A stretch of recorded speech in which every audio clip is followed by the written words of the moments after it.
Assalamualaikum warahmatullahi wabarakatuh. Kembali lagi di channel Berita Mistis.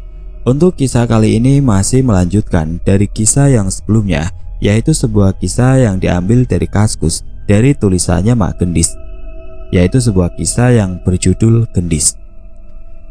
Sebelum kita masuk ke ceritanya, tekan dulu tombol like video ini dan jangan lupa tekan juga tombol subscribe channel ini dan nyalakan juga lonceng notifikasinya agar tidak ketinggalan cerita-cerita baru dari channel ini.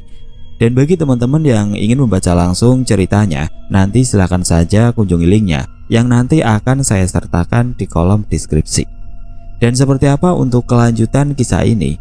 Langsung saja kita simak berikut ini.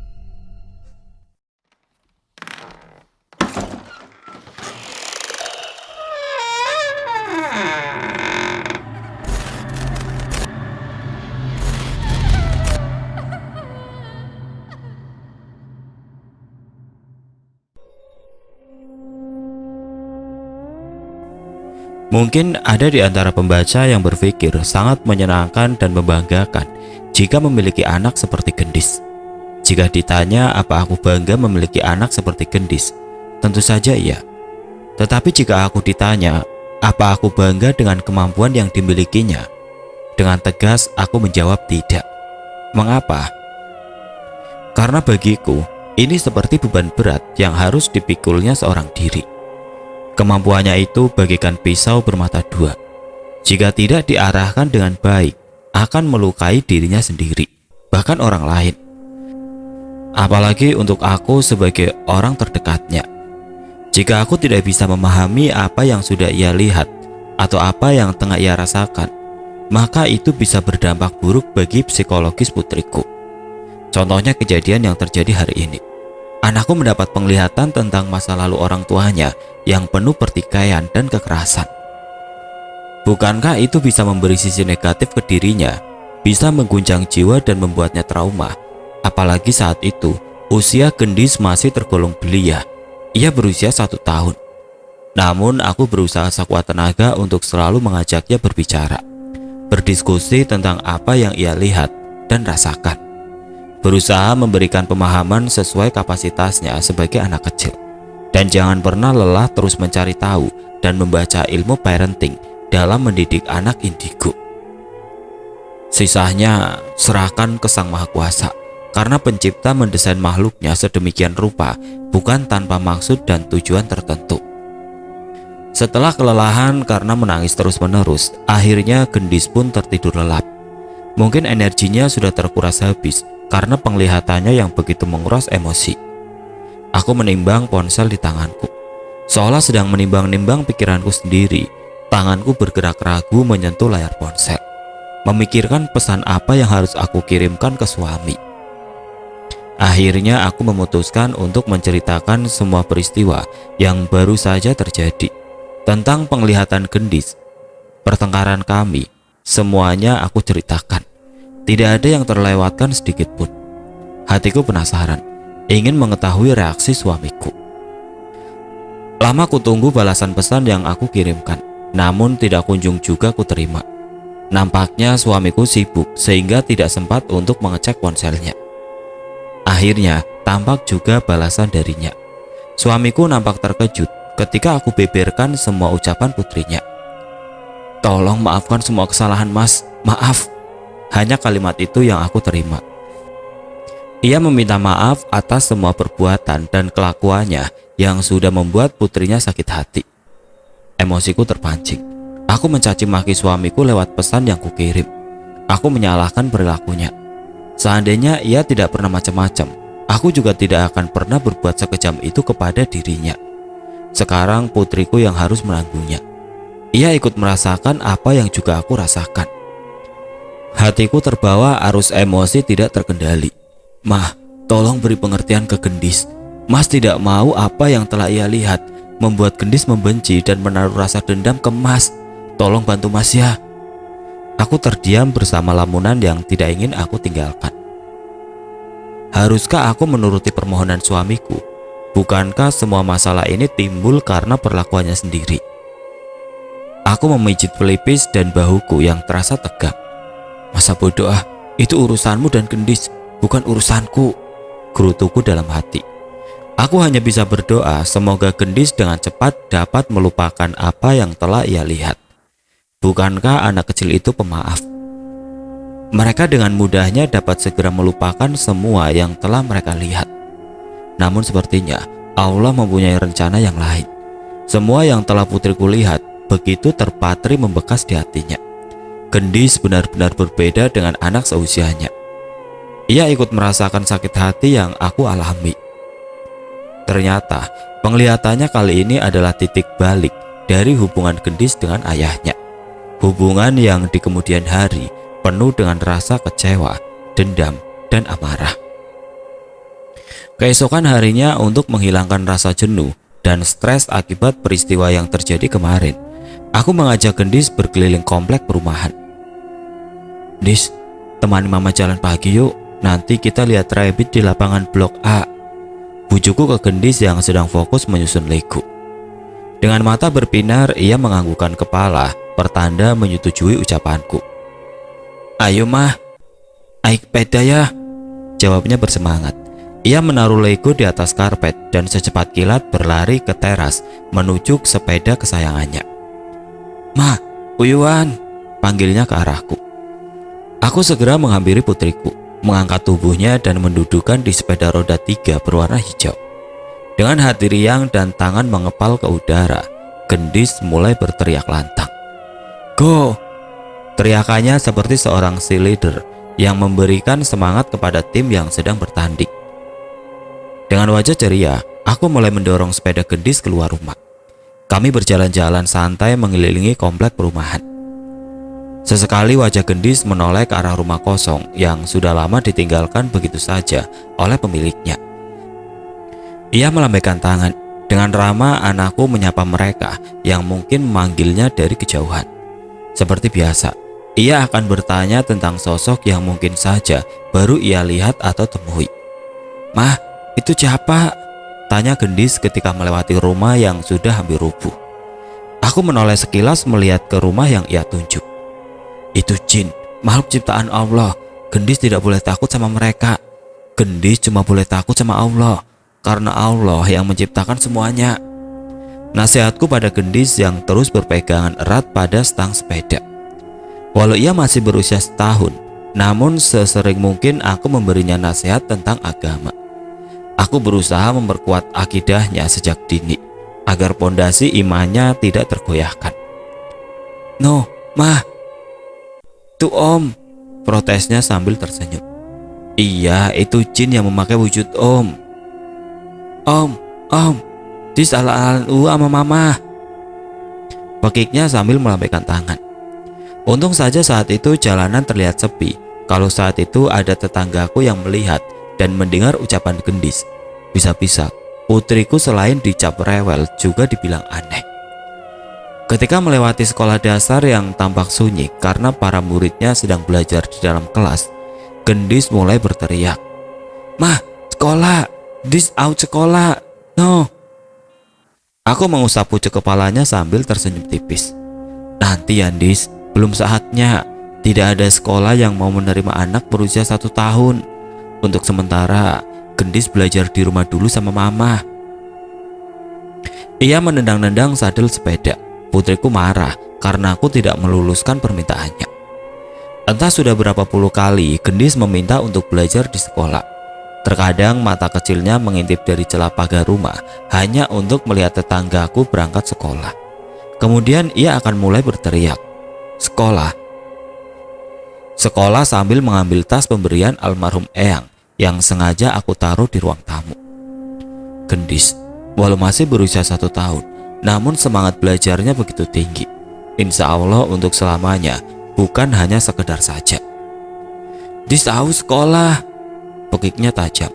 Dis, coba dengar mama baik-baik. Gendis masih kecil, belum boleh sekolah di situ. Yang sabar ya nak.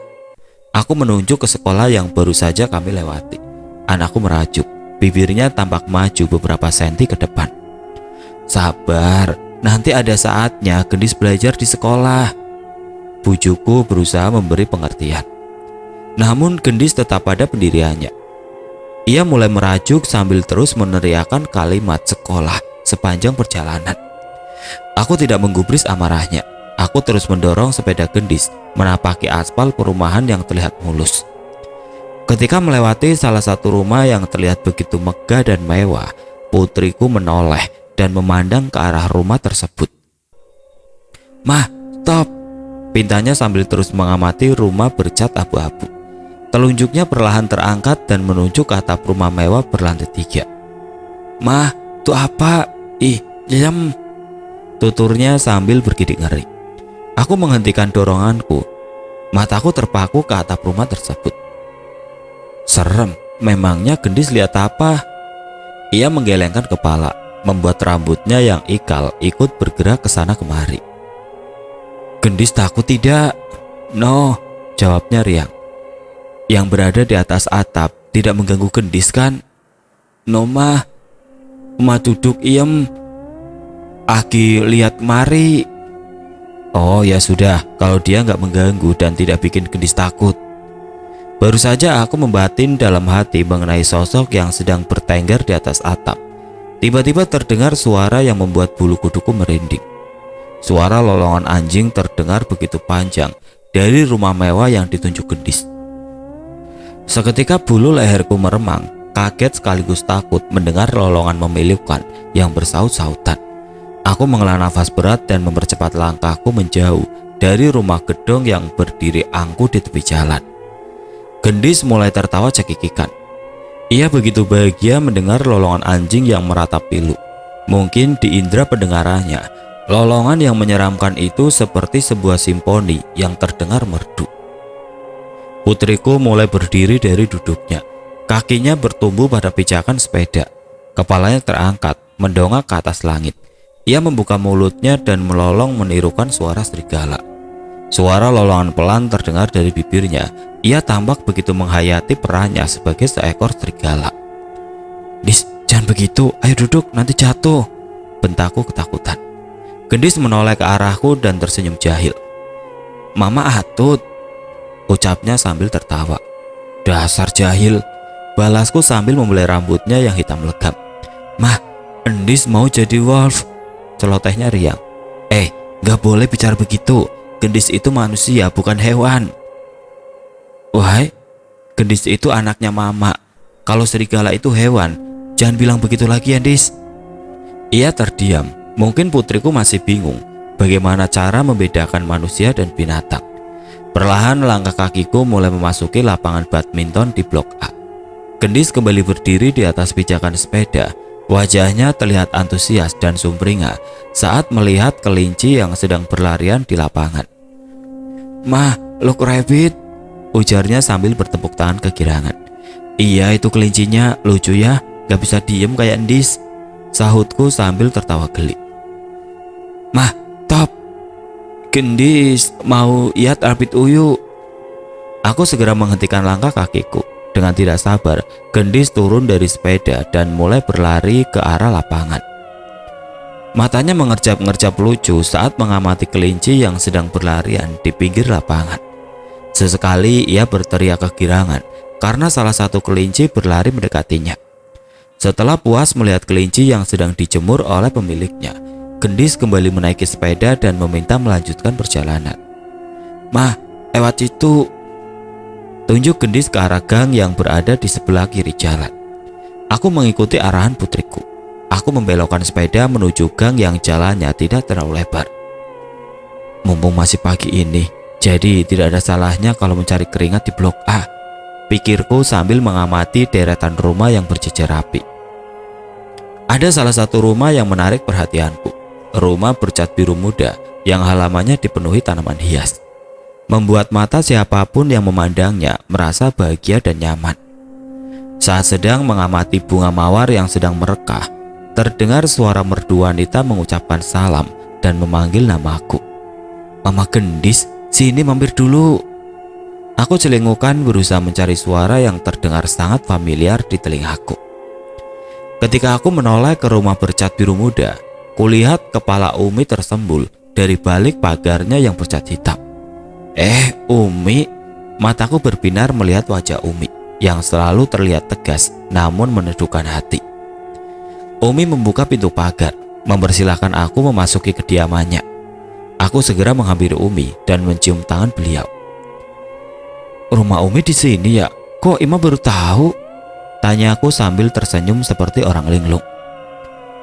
"Kan Mbak Ima tidak pernah keluar rumah, jadi mana tahu rumah Umi.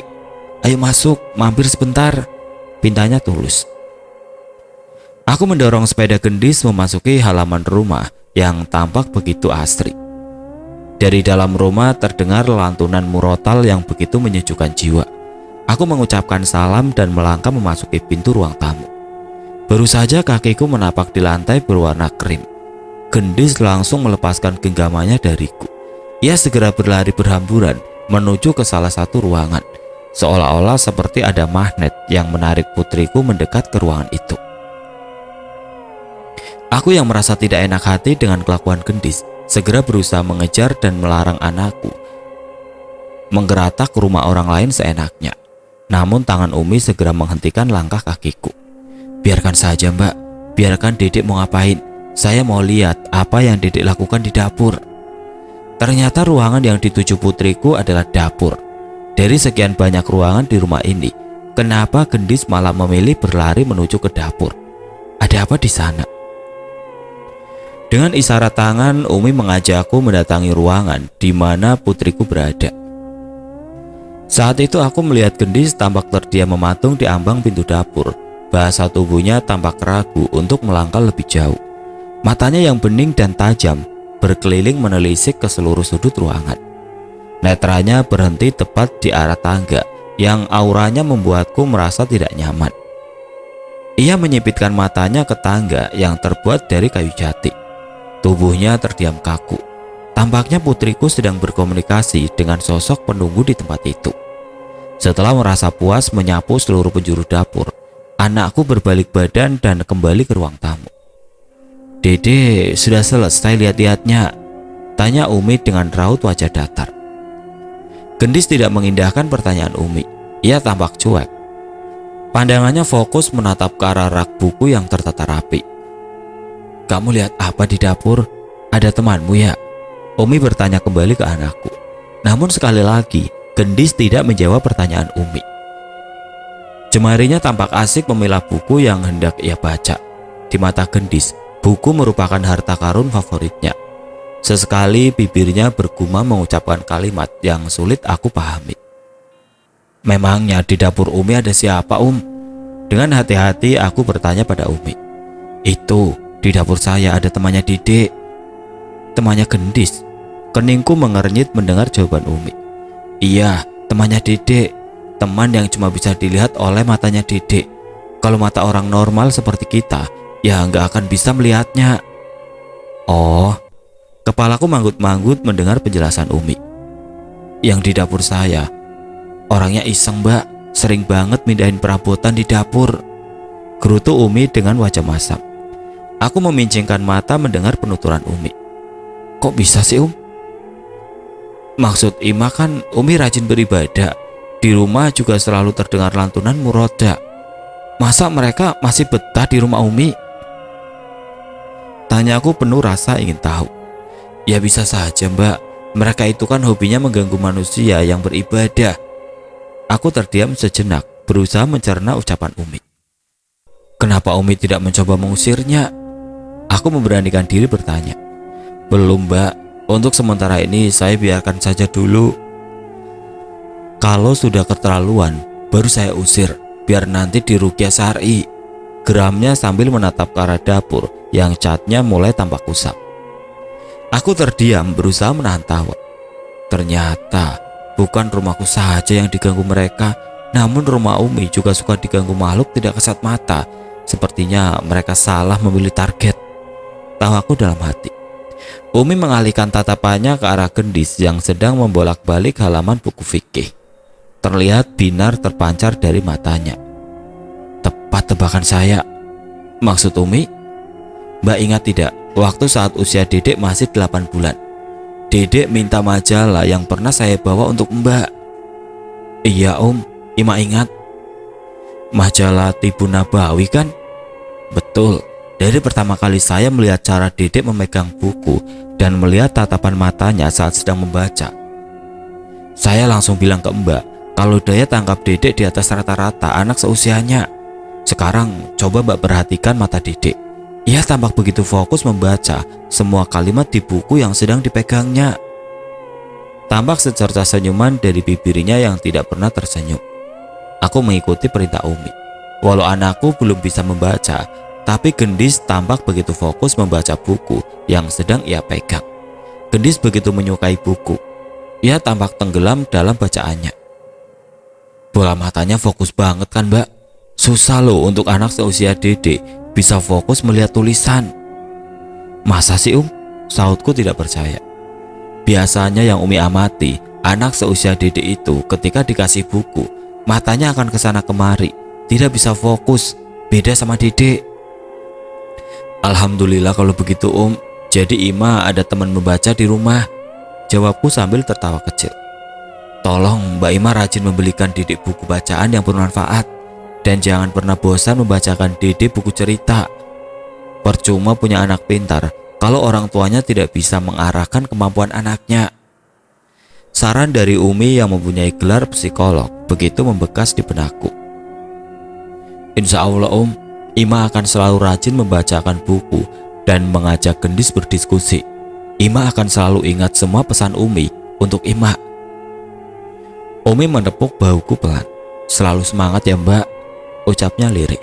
Saat aku sedang asik mengobrol bersama Umi, Gendis menghampiriku. Tampaknya ia mulai merasa jenuh. Ia merengek minta pulang. Aku pun segera berpamitan pada Umi. Aku mencium tangan Umi dan beliau membelai lembut jilbab yang kupakai. Ia mengecup kepalaku dan berbisik, "Yang sabar ya Mbak. Dalam mengurus Dedek, didampingi Dedek terus. Dengarkan ucapannya, jangan pernah menyerah, selalu istiqomah," ucapnya sambil menitikkan air mata. Insya Allah hatiku terenyuh mendapat perhatian dan kasih sayang Umi. Umi yang terkenal tegas, beliau tempatku berkeluh kesah dan meminta saran. Wajah cantiknya selalu terlihat datar dan dingin tanpa ekspresi. Tidak pernah sekalipun ia tertawa ataupun menangis. Namun kali ini aku melihat buliran air mata jatuh dari sudut kelopak matanya. Aku sejenak terdiam memandang matanya dalam. "Terima kasih ya karena selalu sayang sama Ima dan Gendis. Selalu ada untuk Ima," bisikku lirik. Aku mengucapkan salam pamit undur diri. Sambil mendorong sepeda berwarna hijau, aku melangkah pelan meninggalkan pekarangan rumah Umi. Aku pikir perkenalan Gendis dengan penghuni di dapur Umi tidak akan meninggalkan masalah. Kupikir putriku sudah aman dari gangguan mereka. Namun ternyata dugaanku salah. Mereka masih mengintai putriku dalam kegelapan malam. Mereka menunggu saat aku lengah. Panas sinar mentari menerpa wajahku. Dengan menggunakan ujung lengan baju, aku menyeka keringat yang mengucur deras dari pelipis. Dengan rasa lelah, aku terus mendorong sepeda Gendis menuju ke rumah. Dari kejauhan mataku melayang ketika melihat pintu pagarku tampak terbuka lebar. Tampak sebuah kendaraan berwarna hitam terparkir di halamannya. Kendaraan milik siapa itu? Dan siapa yang telah membuka pintu pagar? Bukankah ketika aku pergi semua pintu sudah kututup rapat? Dengan rasa penasaran aku mempercepat laju langkahku. Begitu sampai depan pelataran rumah, terdengar sayup-sayup suara anak kecil tertawa renyah. Suara yang tidak begitu asing lagi, itu suara El, anaknya adikku. "Gendis, ada El di rumah." Aku menyentuh lembut bau Gendis. Gendis menoleh dan tersenyum. "El mah?" "Iya, itu ada El. Sama Om Aan lagi di ruang tamu." Dengan tergesa-gesa, Gendis langsung meminta turun dari sepedanya. Tampaknya ia tidak sabar ingin segera bertemu dengan El, sepupu yang usianya hanya terpaut 2 minggu lebih muda darinya. Setengah berlari, Gendis memasuki pekarangan rumah sambil berteriak memanggil nama El. "El, El!" Pakai Gendis sambil berhambur ke dalam rumah. Aku tersenyum dan mengekor di belakangnya. Kulihat El tersenyum, berdiri di depan pintu. El menyambut kedatangan Gendis. Tampaknya El juga tidak sabar ingin segera bermain dengan putriku. Mendadak teriakan putriku senyap. Suasana hening. Langkah kaki gendis terhenti di ambang pintu ruang tamu. Untuk sekian detik tubuhnya berdiri mematung. Perlahan telunjuknya menuju ke wajah El. "Siapa kamu? Apain ke Lumandis?" bentaknya dengan tatapan sinis. "Siapa kamu? Pergi!" teriaknya memecah keheningan. El tersentak kaget, wajahnya mengkerut ketakutan. Ponakanku mulai menangis histeris dan berlari ke adikku. Ulang, ayah pulang!" jerit El dalam pelukan ayahnya. Aku segera menyentuh bau gendis yang bergetar menahan marah. "Dis, kenapa membentak El? Itu kan adiknya gendis," nasihatku sambil menatap wajahnya yang terlihat begitu galak. "No, itu bukan El, itu bukan El." Mata putriku menghunus tajam ke arah El. Aku menatap ke arah Aan, berusaha mencoba meminta penjelasan. Namun adikku tampak juga bingung dengan perubahan sikap gendis. Anakku yang biasanya ramah dan sopan, hari ini begitu terlihat galak dan agresif. "Keluar!" pakai gendis disertai jeritan melengking tinggi. "An, cepat bawa El keluar!" pintaku saat melihat situasi yang mulai tidak wajar. Dengan wajah kebingungan, adikku bergegas menggendong anaknya keluar rumah. El membenamkan wajahnya dalam pelukan adikku. Ia tidak berani menatap ke arah gendis sedikit pun. Di luar rumah, ku dengar El terus menangis ketakutan merengek meminta pulang. El tampak begitu takut dengan gendis. Begitu pula sebaliknya, putriku tampak membenci El. Ada apa ini? Pikirku mencoba menerka-nerka perilaku aneh gendis. Setelah aku berhasil menenangkan gendis, aku segera berjalan keluar rumah menghampiri Aan yang terus menenangkan tangisan El. "An, anakmu kenapa?" "Tahu nih teh, Aan juga bingung. Kok teteh ngerasa kalau yang gendis bentak itu bukan El ya? Tapi seperti ada sesuatu yang mengikuti El." Aan mengelus kepala El yang terus meraung-raung meminta pulang. "Entahlah teh, tapi memang sudah beberapa hari ini El bilang ada monster di dapur. El sampai takut kalau diajak ke dapur." "Nah kan benar kata teteh, jangan-jangan makhluk yang di rumah kamu ngikutin El. Itu yang bikin gendis marah. Dia nggak suka rumahnya dimasuki makhluk tidak diundang." El, teriak gendis dari dalam rumah. Ia mulai kecarian sepupunya. Tubuh El bergetar hebat saat mendengar gendis memanggil namanya. "Ya ulang," rintih El lirih. Aku sungguh tidak tega melihat raut wajah ponakan yang aku sayangi. Parasnya yang tampan dan ceria sekarang terlihat pias ketakutan. "El, ayo Ain!" teriakan gendis terdengar dari teras. El semakin membenamkan diri menangis sesegukan dalam pelukan ayahnya. Wajah manis putriku muncul dari pintu gerbang yang tidak tertutup. Gendis menatap El dengan sorot mata tajam layaknya predator yang sedang mengintai mangsa. Perlahan ia berjalan mendekat. Air wajahnya terlihat begitu tenang. Berbeda dengan El yang terus meraung, menjerit histeris. Tangan-tangan kecil El bergetar. Kehadiran gendis semakin membuat tubuh kecilnya menggigil ketakutan. Oke teman-teman, sampai di sini dulu ceritanya. Nantikan kelanjutan kisah ini di video berikutnya. Agar tidak ketinggalan, klik tombol subscribe channel ini dan nyalakan lonceng notifikasinya. Wassalamualaikum warahmatullahi wabarakatuh.